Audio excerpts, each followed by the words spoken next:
Good morning, children. So, in the previous class, we have discussed until this famous people of the world, right? Unit-4, Chapter 13. So, if you see, we are already done with Chapter 1, 2. I'm telling the chapter number, not the unit. 1, 2, 3, 8, 10, 13. So, how many chapters we are done? 1, 2, 3, 4, 5, 6. Alright. Let us do one chapter from the next unit, that is Unit 5, Chapter 14, the birth of United Nations. And let me tell you once again, whatever we are completing on a daily basis, everything is included for your half-yearly examination, including the periodic assessment syllabus as well. So, Chapter 14, page number 95.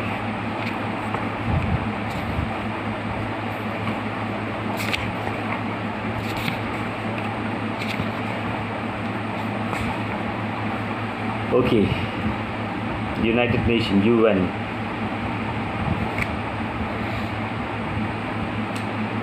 So what is the objective of this chapter? What are we going to learn in this chapter? The reason behind this chapter is that we will understand, as we come to the end of the chapter, after finishing up the chapter, we will understand the need to form a peace organization. We will also understand the main principles of this so-called United Nation and organization, the aims of United Nations, and also the objectives of United Nations. So this chapter completely deals with United Nations. So let us start straight away. Go to the chapter, page number 95, introduction. And you see, as we read the text, many a times you will find additional pieces of information on the text as well. Like for example, in this very page, on the right hand side, see, you can see that small squirrel, right? It's titled as Extra Byte.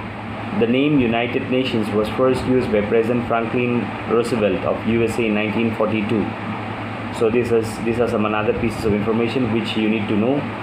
Even this will be included for your examinations. So let us start with the introduction. It's a small chapter with the main points. Very good. It's a very helpful chapter. Okay.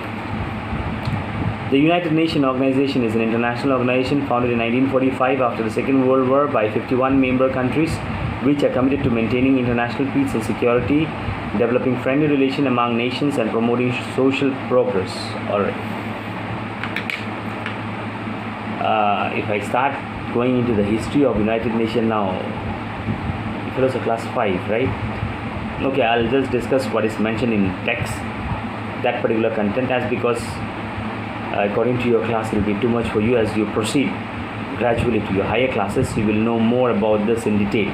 So for now, let us just study what is being mentioned in the textbook.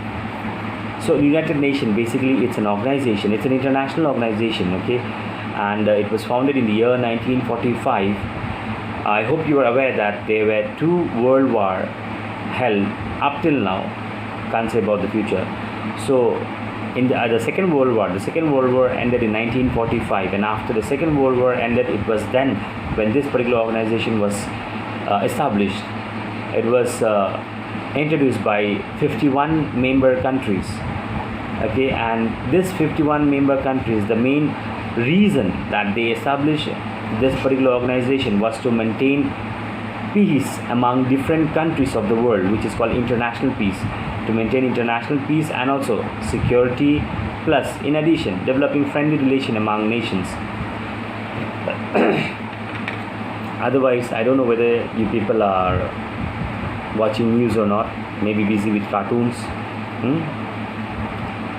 Now also right now as we are discussing, this class is going on. If you just turn on the news channel, you will see there's a country where a government has been taken over by a particular organization or a particular country, you can say that. So what is happening? Basically what is happening is that the peace got affected out there. That's why many people, they're in chaos, they're in panic. So that is where this United Nations was established with this objective, so that they can, because every country they have got their own government. So, but when it comes to 2 different countries, 2 or more than all the different countries, and when they have to come to a decision for a particular thing, whatever it is, then who will decide? and how to maintain this international peace, one country so that does not fight with another one. That was the reason that this United Nations was set up. I hope you have understood why was it set up. Underline 1945 by 51 member countries. The rivalry among nations have resulted in 2 world wars. As I told you that there were 2 world wars. The war started when the industrial nation of the world became jealous of each other's power. Underline that. See? I'll explain you. The war started when the industrial nation of the world became jealous of each other's power. It enhanced competition and rivalry among the European nations, which resulted in the world wars. Many countries were involved in these wars. The First World War was fought from 1914 to 1918. Underline the date, that's very important. The First World War was fought from 1914 to 1918 and the second from 1939 to 1945. The Second World War was the most expensive in terms of human life and property, as because millions of people died and a large number were disabled.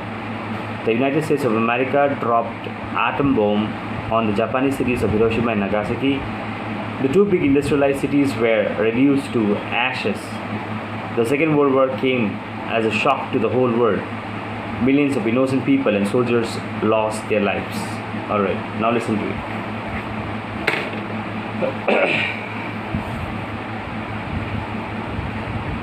This war, whenever this war, fight, battle and all takes place, as the simple reason is that why somebody indulges in fight with another, whatever may be the issue, as the book says that the war started when these countries, they were industrial nation, industries were setting up and all, and these were the first nations where industries started setting up, so they became jealous of each other's power, that jealousy.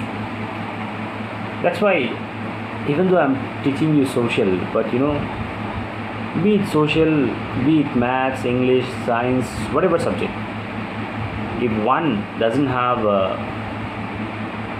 moral values, if one doesn't have good principles within oneself, this is not going to help you in any way. No matter, you may be good in one particular subject, you may be the best, you may be the topper, you may be a good scorer.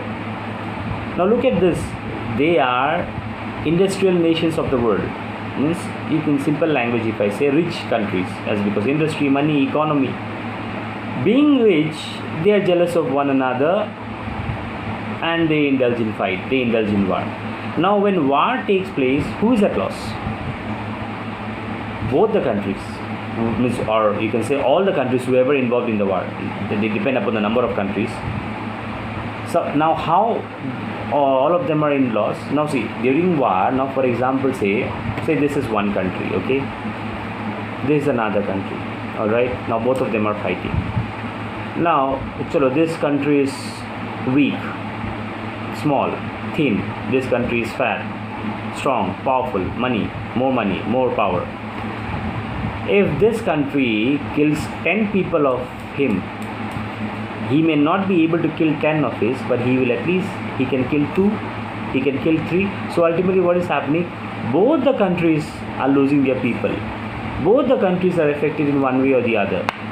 So this is something people must understand.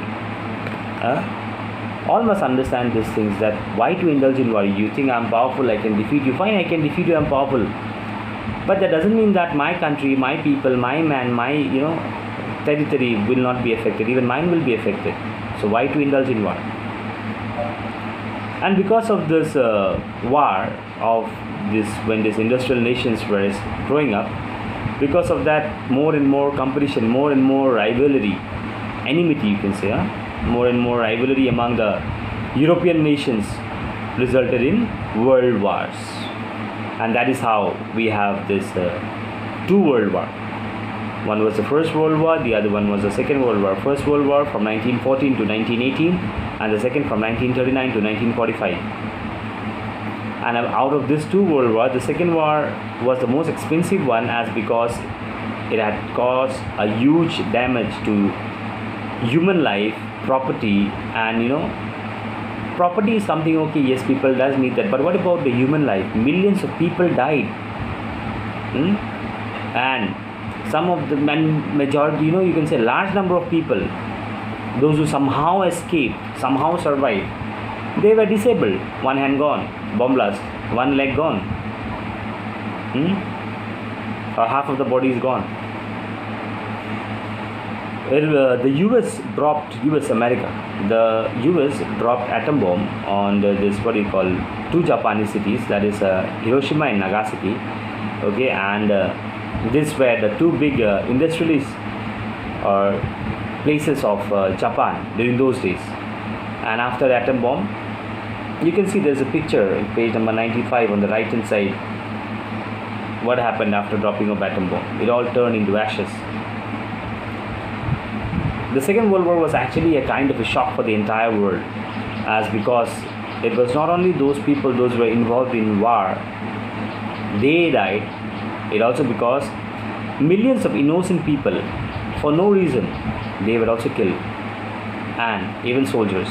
This is something soldiers, when any country is involved in fight, it is the innocent soldiers who has to go and die for us, as because these two soldiers, those who are fighting against one another, they are not their enemy. No, none of the soldiers is enemy of any of the soldiers. They don't even know each other's name. They don't even know where does he or she belongs from. The only thing is that they are performing their duty.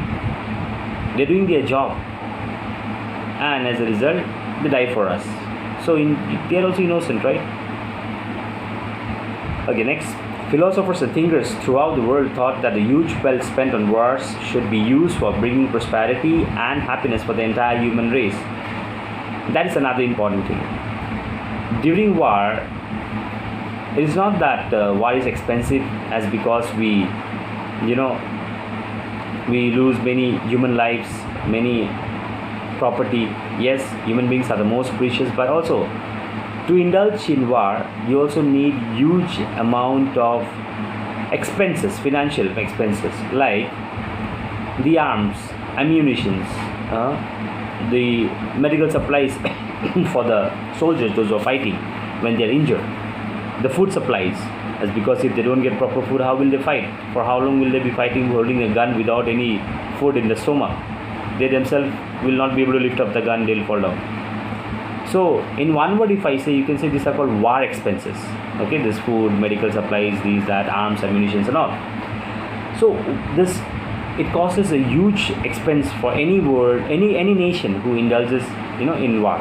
So, therefore, the philosophers, thinkers, throughout the world, they thought that this same money which is being spent for war, which is being spent for fighting, why not the same money be spent for prosperity, to bring peace, to bring happiness for all human beings? And why to spend this money for buying gun, for buying bombs?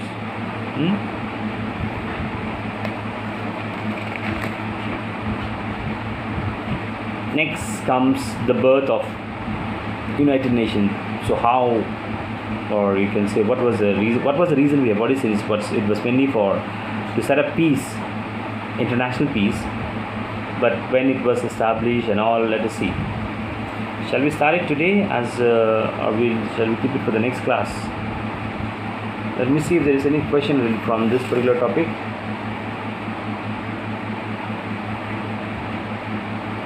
Alright, let us go to the exercise. Page number 98, question number A. Answer the following question. Question number A1, what was the main cause of the World War? Question number A2, why was the United Nations formed? Question number A3, where did USA drop atom bomb in the Second World War? So 3 questions from number A. Fill in the blanks. Fill in the blanks. Question number 4. Only one fill in the blanks. Match the column we will do at the end of the chapter, as because it's all jumbled up, mixed up. So after we finish up with the whole text, we'll come to match the column. And question number E. From question number E, it's 1. It's just one line answer. Answer the following question orally. It's basically. Question number E1, question number E3. Well, let me mark. Where is my pencil? Later on, I'll forget. Question number E1, question number E3, and question number A. What did I tell you? 1, 2, 3. right? Fill in the blanks. Which one I told you? Number 4. Alright, so this will be the assignment for the day. See you in the next class. Read the textbook. God bless you all.